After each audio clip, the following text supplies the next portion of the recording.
And this time I am honored and delighted to welcome professors and doctors habilitowani and doctors, depending on the academic format in which we are speaking. So Tomasz Kiliński and Paweł Leszkowicz, who are the wonderful couple recently married of gay academics, art curators, art practitioners and activists. The authors of the exhibition and the book Love and Democracy, which was published in 2005, I believe, and which was extremely influential and powerful, especially for me, but also for other people I know and other people I don't know. The show was shown in Gdańsk, in Łaźnia Center for Contemporary Art, in Poznań, and in other places that I don't know of. But it was an amazingly interesting exhibition and project of discussing the culture of love and democracy in the context of all kinds of affective involvements, including the queer, gay, lesbian, heterosexual, polysexual, all kinds of forms of affect. So, but also they've been, they lecture at the universities of Lublin and of Poznań. Tomasz did his research with Hélène Sixou and Julia Kristeva in Paris. Paweł did his postgraduate work at the Cornell Institute. Paweł was also the curator of the Ars Homoerotica exhibition in the Museum Narodowe here in Warsaw. Paweł was also the author of Art Pride, Gay Art from Poland, also The Naked Man, The Male Nude, in Poland's post-1945 art. Tomasz Kiliński is the author of Stranger is in Ourselves, To Love According to Julia Kristeva, a wonderful book on psychoanalysis, but also on the other and the concepts of others, but also on the politics of otherness. And also, very recently, Tomek published a book called Dream, Democracy, a Philosophy of Horror and Hope in Art and Action, which I strongly recommend. It's a wonderful book about all kinds of social and cultural strata in which dreaming and democracy is present. They also are authors of multiple articles and essays, including Monika Dragov's In Our Monica Ourselves, The Clinton Affair and National Interest, edited by Lauren Durant and Lisa Dagan, so also authors whom we read here. Paweł curated art exhibition Ars Homoerotica, as I said, but also Love is Love, art as LGBTQ activism at Lublin Landwind Gallery, and also they co-curated with Lara Perry, Civil Partnership, Queer and Feminist Art and Activism at the University of Brighton. Tomasz is an activist for labor, women's rights, LGBTQ rights and minorities' rights. Together they have participated in Poland's queer visibility campaigns, such as Let Us Be Seen, Niech Nas Zobaczą, of Karolina Bebuła, and Equal in Europe. And today they're going to discuss the queer arts, politics, utopias in Polish and other contexts. I hope you received the texts that I've sent you for today, and I'll give the floor to our guests. Thank you very much for coming. Thank you, Eva. Thanks for this obituary. Oh, come on! And thank you, ladies and gentlemen, for dedicating your afternoon on this gloomy day to gathering together with us, and I hope discussing together the questions of the public, of the counter-public, and art. And I happen to have brought all these books with me because some of them refer directly to you, and this is Eva's book, this is Mariusz Tarkawian's book, the light drawer who is here, and this is the Lublin stuff that Yael and Teresa know so much about, but I'd be delighted, will be delighted to discuss everything with all of you. And this is a brand new book, Sexuality, with Julia Kristeva, Laura Malvik, Cobaina, Mercer, Jonathan Katz, and Paweł's bit on Ars Homoerotica. And that brings me to my very important theme here, which is posited by Emilia Jones. Emilia Jones is one of the leading feminist and queer and anti-fascist art historians right now who worked as professor of art history at Manchester University, then Montreal in Canada, and now back to LA, where she develops what she calls the queer feminist durationality. And I'm really fascinated by this notion.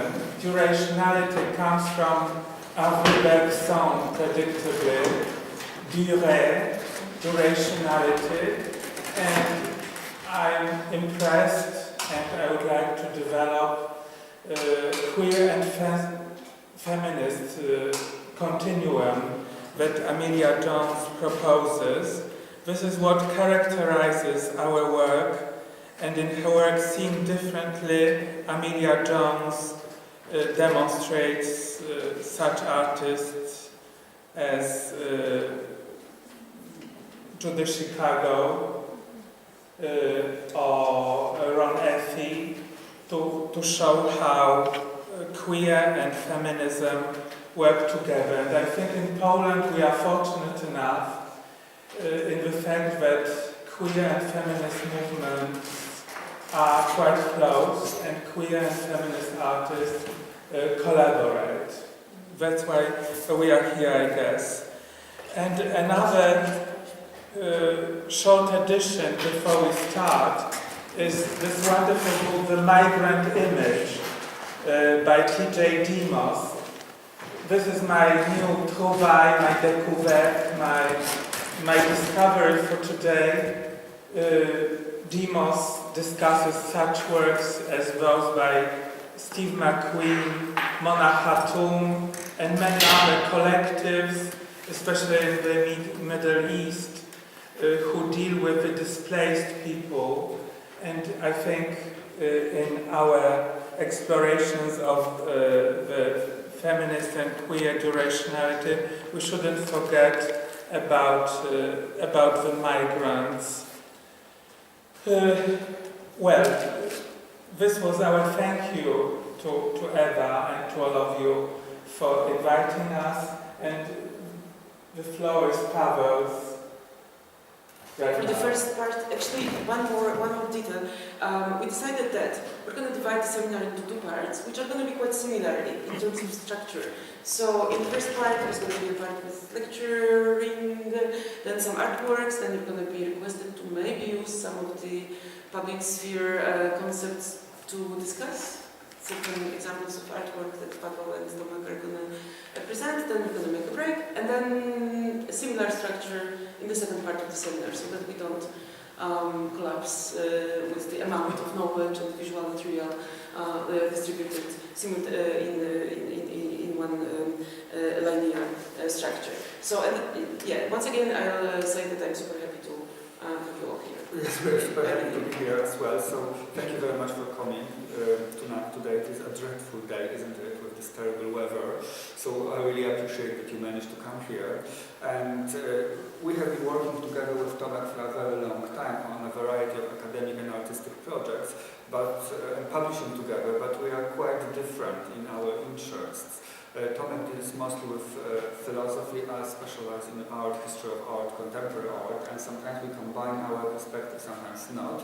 So having us together in one seminar is a very risky endeavor, because we can go all over the place. So first of all, I would like to have a small comment about the reading list that was designed, that was submitted for you for this class. And I would like to emphasize that this text, Lauren Berland and Michael Warner, Sex in Public, was not selected by us. It was Eva's idea to put this text into the reading list, and because we would never select a text that finishes with an example of erotic vomiting. I don't know if you have read this text. Although we have nothing against it. We have nothing against erotic vomiting. If you are into it, please do it. But we have not selected this text, and this was not our idea to start a queer session or a seminar that would specialize more and focus more on queer ideas in art and public sphere with a text that finishes and makes it point for erotic vomiting, although we are not against it. So this is the first point that I would like to make in my presentation. The other point is that I know that this course focuses on Poland and the history of Poland since the 60s up until today, but unfortunately we are going to talk about Poland a bit, but we have more international and comparative perspective, which I believe is always interesting to bring example from one culture, one political sphere, one nation into some kind of comparison to other countries and other cultures. And that is why I'm going to start with my current obsession, which is like an absolute obsession, which is Russia. And the Russian Federation, as I've learned from the TV recently, that it is called properly the Russian Federation, which I just called Russia, because the situation in Russia right now, not only politically because of the annexation of southern Ukraine, eastern Ukraine, but also the situation in the cultural sphere due to the introduction of recent censorship laws is absolutely appalling and absolutely dreadful for activists, for artists, for academics, but also very, very, very topical, especially for us in Central Eastern European region, because Russia is very close to us and it has always affected the situation in Poland, mostly in a very negative way. So because my obsession with Russia, I am very interested in contemporary oppositional art. That has been developing in Russia for the last, especially the last 10 years, since Vladimir Putin took power in 1999 and in the year 2000. And the idea for the seminar, for the first part of the seminar, is to present a couple of performances, both from Russia and from Poland, and then to discuss it with you in relation to the concept of public sphere, politics, democracy, and especially the concept of public sphere and counter-public that you have been elaborating in this seminar for a very long time, for the entire semester. So the first art group, or the performative group, or a group that was called by Banksy, the British artist, an art terrorist, is the Russian art collective Vaina, that was established in 2007. I'm sure that all of you are familiar with this group. The problem with our participation in this seminar is that we don't really know if you have already covered something or not in this seminar. That is why if I am repeating something, I apologize. I wouldn't be able to know about this. But I hope that even if I am repeating something or giving some example that you have already discussed, it will open a floor for another dimension of discussion or interpretation. So the group Vaina was established in 2007, and at the very beginning it consisted mainly of the artists, but mainly students of the University of Moscow, students of the philosophical faculty at the University of Moscow, and at the same time artists associated with the Academy of Fine Art at the university.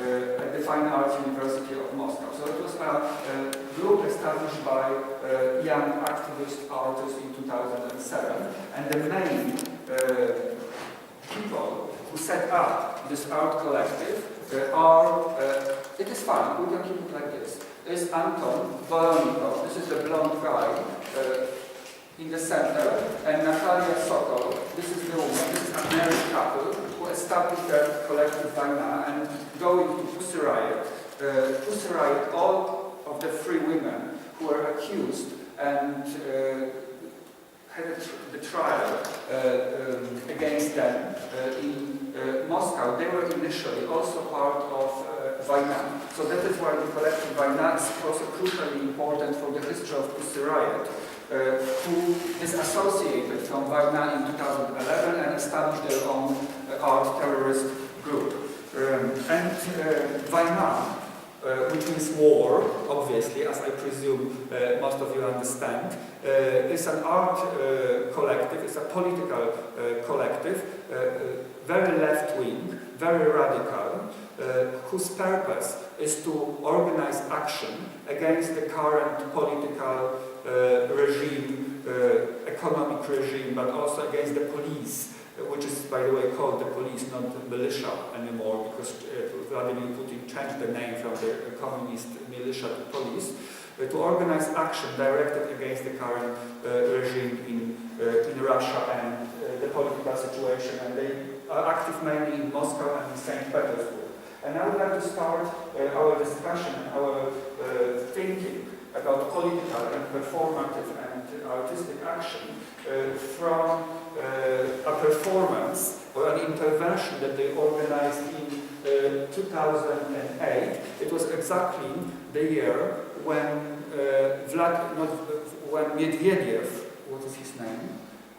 Dmitry Medvedev was being elected as a president of Russia, of the Russian Federation. And what is very characteristic about Vaina is that each action, performative action, artistic performative action that they organize it in direct relation to some current political situation, current political decision by the government in Russia. So when we are talking about political art, their art is indeed at the very edge because they create performative pieces in relation to some topical current political decision of the bodies in power in Russia. So the relation between politics and art and performance is incredibly direct here, which is on the one hand fascinating and on the other hand is troubling. So politics is at the very center of this performances. And this one was entitled Fact for the Air, Puppy Bear, and it was in a direct connection to the election of Medvedev, because Medvedev, the surname of Medvedev means in Russian, it has association, linguistic association with a bear. And a bear is at the same time a symbol of Russia as this huge, powerful Siberian animal. And when Medvedev, it was organized just a day before his election, which wasn't really an election, because according to the members of the group, there is no democracy of Russia, there is only an imitation of democracy.